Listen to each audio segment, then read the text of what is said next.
Welcome to the special edition of Neurology News Network. I'm Marco Meglio. At the 2021 Muscular Dystrophy Association Clinical and Scientific Conference, new data from the Phase 4 RESPOND study showed no adverse events or serious adverse events occurred in children with spinal muscular atrophy treated with nusinersen.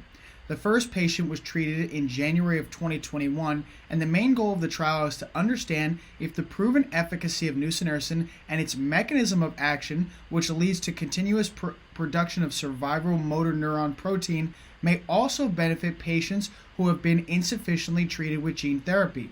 The initial safety data showed that 4 participants had a total of 7 infection-related events.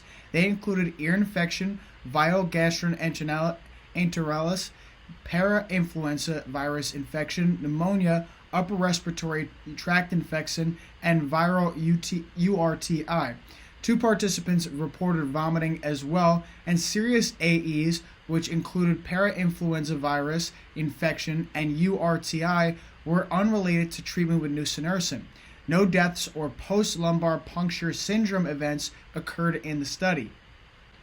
Next up, findings from the delayed start period of the MOXIe extension study support positive primary endpoint findings from the pivotal MOXIe Part 2 trial, as data is consistent with the persistent effect of omaveloxolone treatment on disease course in patients with Friedreich ataxia.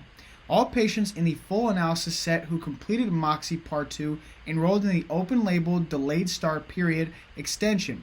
Both patients and investigators remained blinded to prior treatment assignments, and MOXIe extension included 42 patients who had been previously randomized to receive placebo and 50 patients previously randomized to receive omaveloxolone.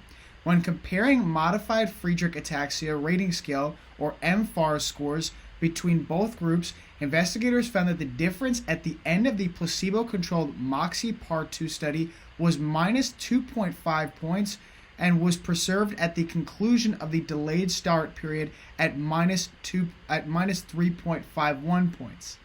Lastly, the use of wearable sensors to measure functional performance in patients with FSHD is feasible and reliable, with investigators further concluding that data correlated with multiple clinical outcome assessments, activities of daily living, and mobility.